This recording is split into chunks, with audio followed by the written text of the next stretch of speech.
Just before this episode, I wanted to tell you you can get more from Never a Truer Word by subscribing on Spotify. If you are a Spotify listener, and 90% of you are according to the stats, then you can subscribe to get early access to the weekly episodes, video episodes so you can follow along with the statements, exclusive subscriber episodes, and a chance to leave comments for future episodes too. Go to the Spotify page for Never a Truer Word and press subscribe or unlock. And if you do decide to subscribe, thank you very much. I really appreciate it.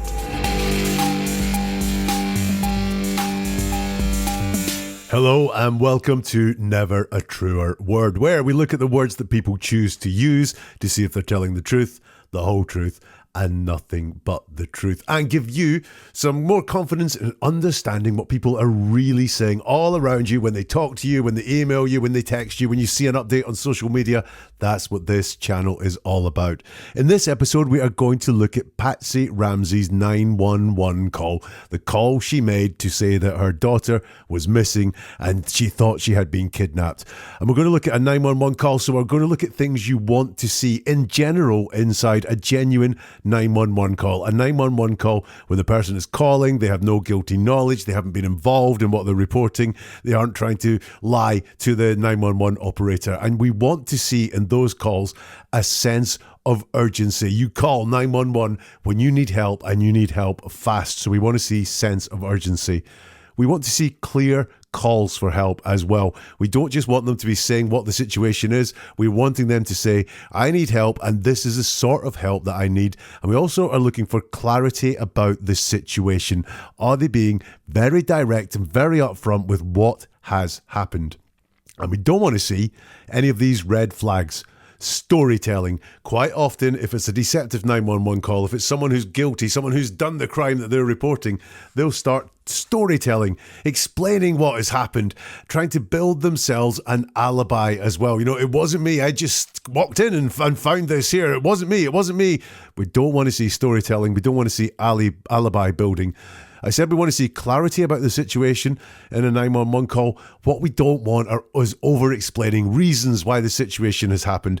And another red flag which has come out from scientific research into 911 calls is quite often people who are guilty will be overly polite to the operator. They will just, be calling them all sorts of really nice names and saying lots of pleases, lots of thank yous, thanking them for their time and so on. So those are the things that we don't want to see in a 911 call. So are you ready? With all that in mind, let's have a listen to the 911 call that Patsy Ramsey made. 911 emergency. Police. What's going on? 515th Street. What's going on there, ma'am? We have a kidnapping. Hurry, please. Explain to me what's going on, okay? There's a note left and our daughter's gone. A note was left and your daughter is gone? How old is your daughter? 6 years old. She's gone. 6 years old. How long ago was it? I don't know. I just found the note. And my daughter's gone. Does it say who took her? What? Does it say who took her? I don't know. There's a ransom note here. It's a ransom note? It says SBTC. Victory. Please. Okay, what's your name? Are you Patsy Ramsey? I'm the mother. Oh my God. Please. I'm sending an officer over, okay? Please. Do you know how long she's been gone? No, I don't. Please, we just got out. Is she right here? Oh my God, please. Okay, well, there's somebody. I am, honey. Please. Take a deep breath. Please, okay? Hurry. Patsy. So what did you spot? Well, let's start at the very beginning, and the operator says 911 emergency, and then Patsy Ramsey. Now, in every transcript I've read, I hear it says police. I wonder if it's actually her saying please and not police, but I think on balance of listening to it a good few times, she does say police, which is a strange word to start with, but it could be please. The operator then says, what's going on, ma'am? And Patsy Ramsey says 755 15th Street.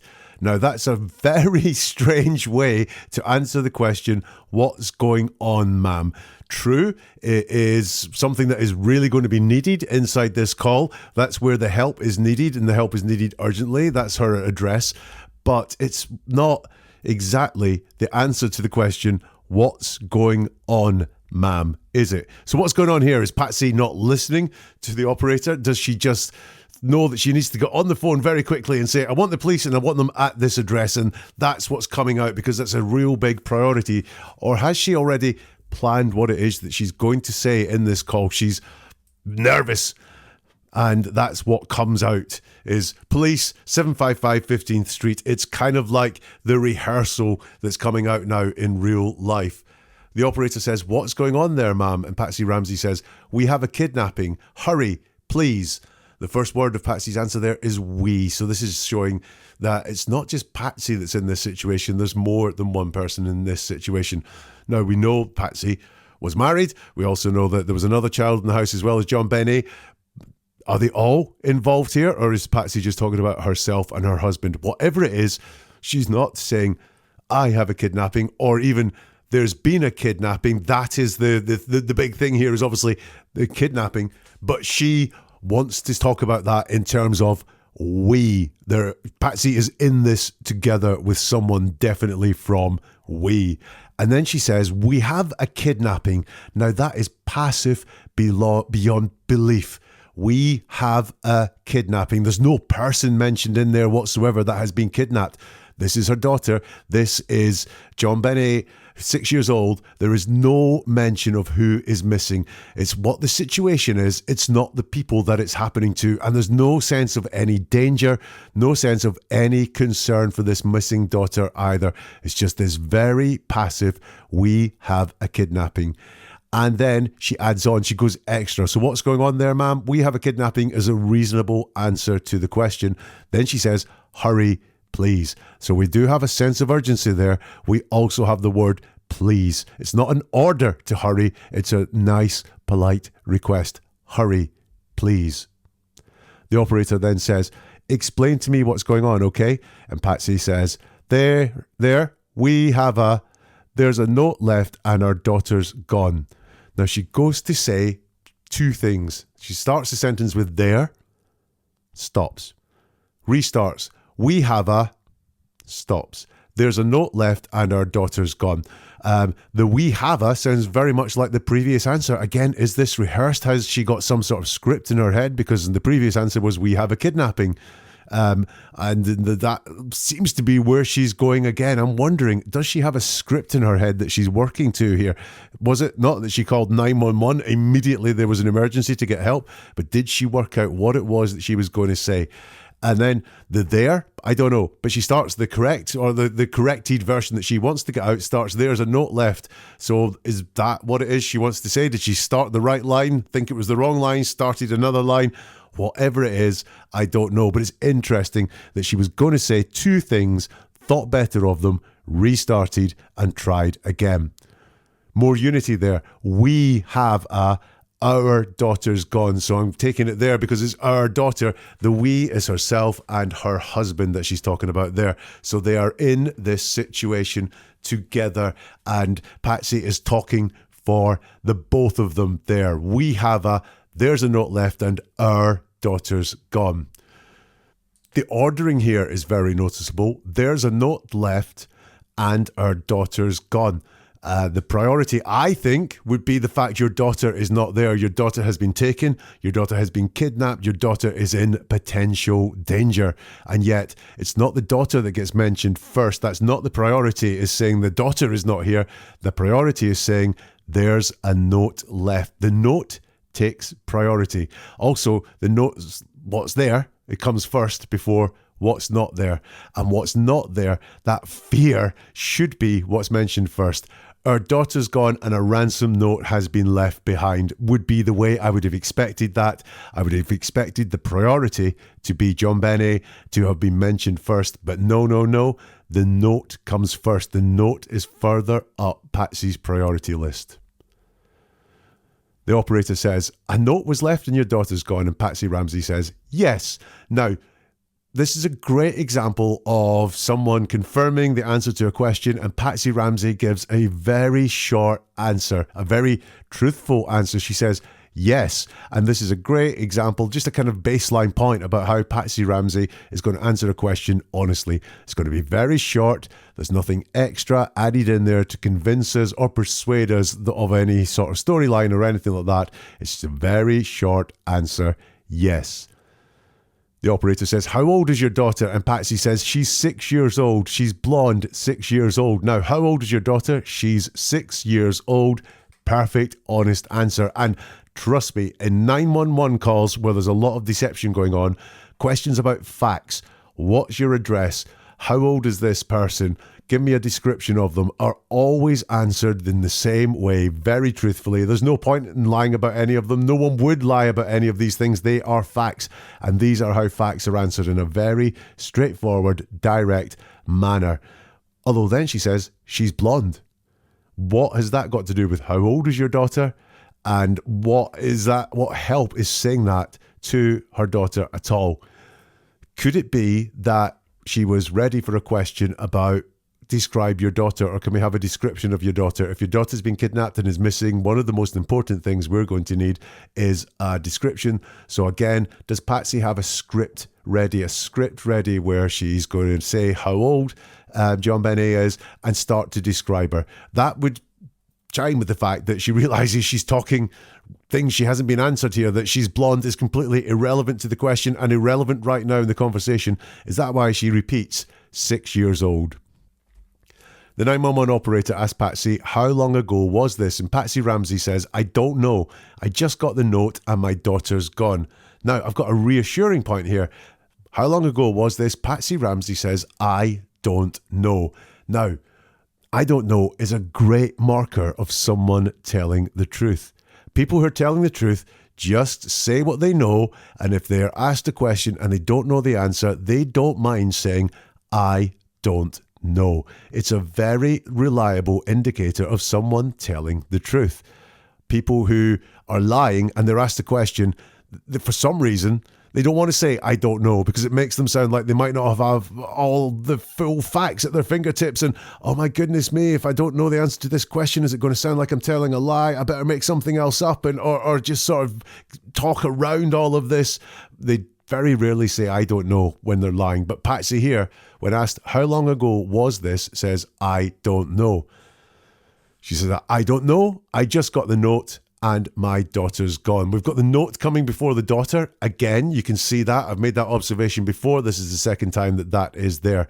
I just got the note. So she uses the word just there to, I guess, say recency. But it could be the note is all I've got. I don't know anymore. I just got the note.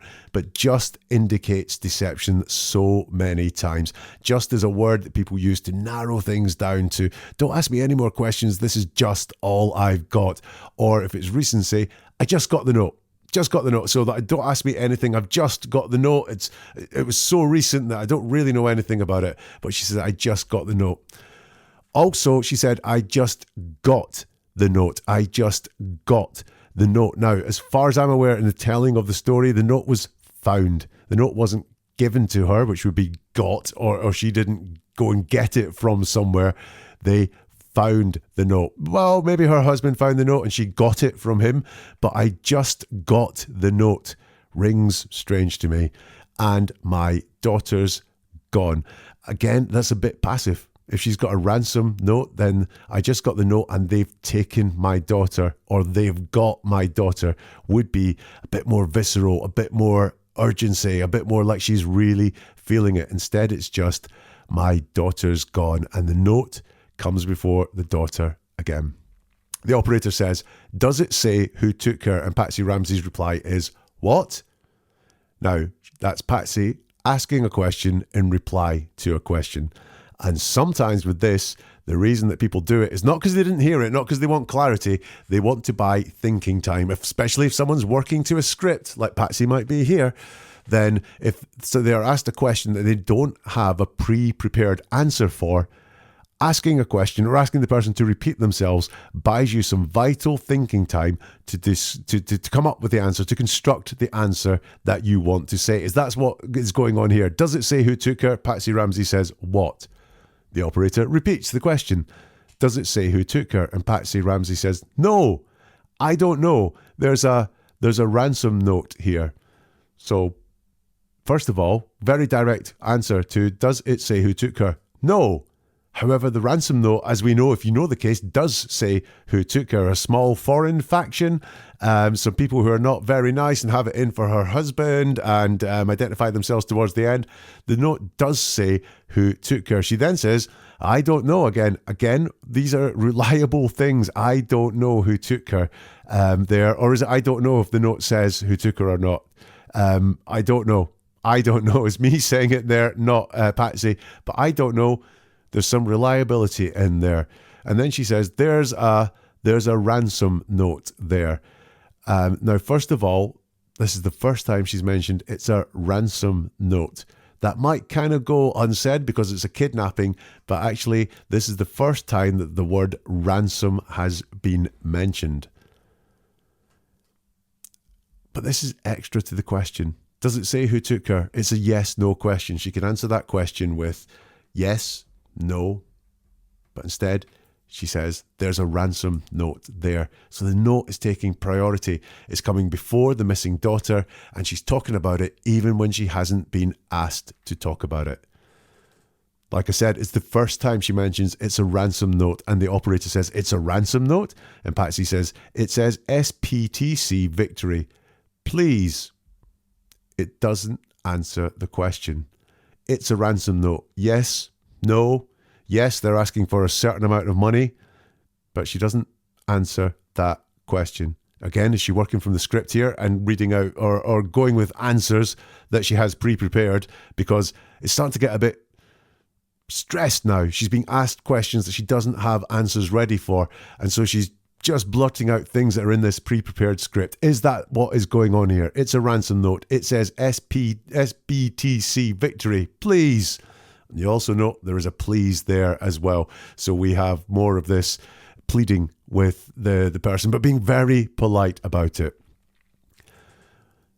The 911 operator says, okay, what's your name? Are you Kath? And Patsy Ramsey says, Patsy Ramsey, I'm the mother. Oh my God, please. She answers this question. A very easy question to answer. What's your name? And she gives her name and gives her relationship to the child. I'm her mother. And then she finishes with another bit of politeness. Please. Okay, I'm sending an officer over, okay, says the 911 operator, Patsy Ramsey. Please, again. And this is not answering the question. This is just repeating the word please as she run out of things to say. The operator says, do you know how long she's been gone? And Patsy Ramsey says, no, I don't. Please. We just got up and she's not here. Oh my God, please. So in response to the question, do you know how long she's been gone? She says, no, I don't. So that is no, I don't know. So we have another I don't know here. Please. We just got up and she's not there. So we've got the please again. So she's really pleading, but being very nice, very polite about it. We just got up. So there's this unity again with at least her husband. But we've got just here again. Did they just get up?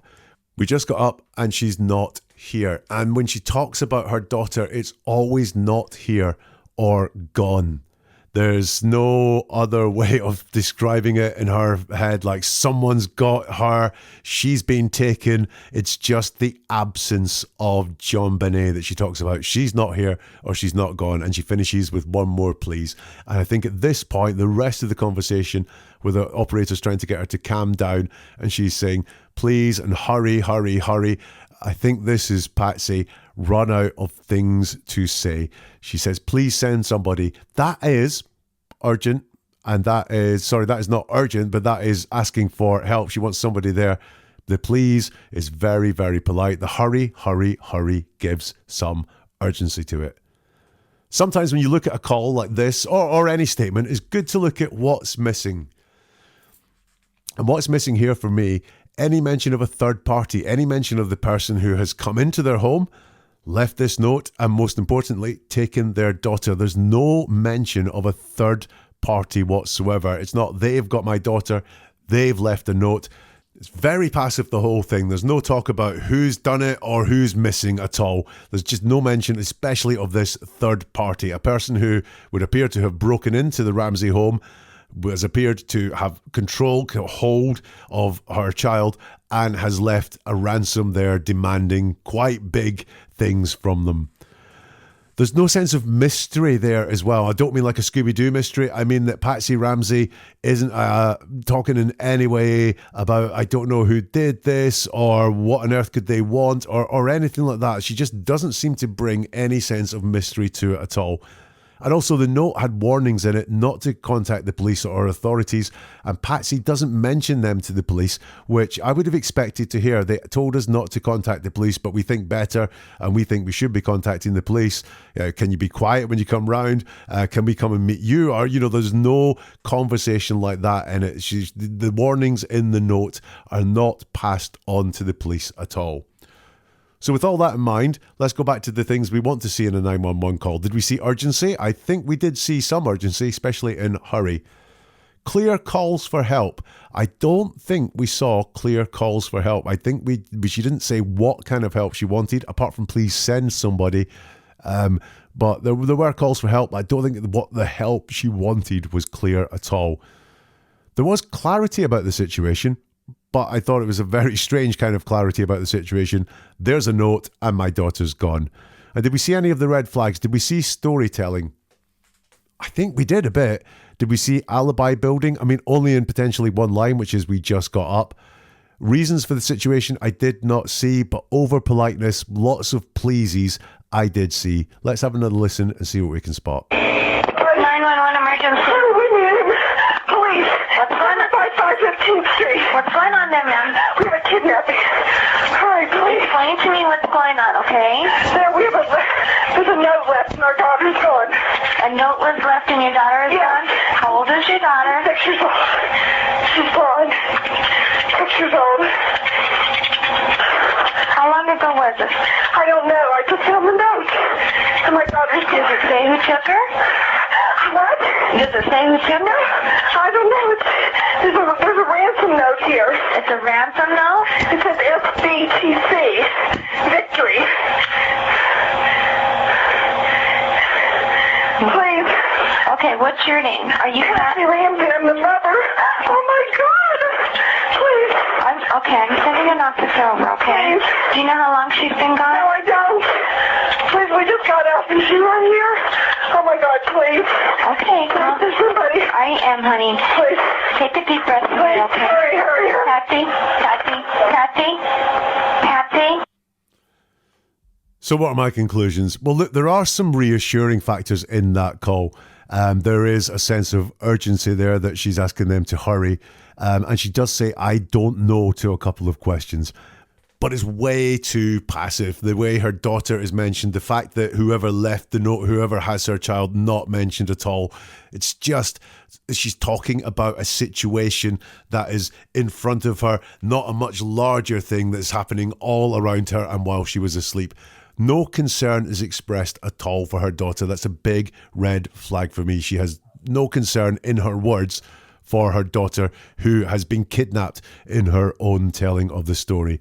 The note is more important than the missing child, and every mention of it, the note comes before the missing child, and that for me is a big red flag. And there's signs that she knows more than she says. If I had to put all that together, I think there's definitely some sort of cover-up going on.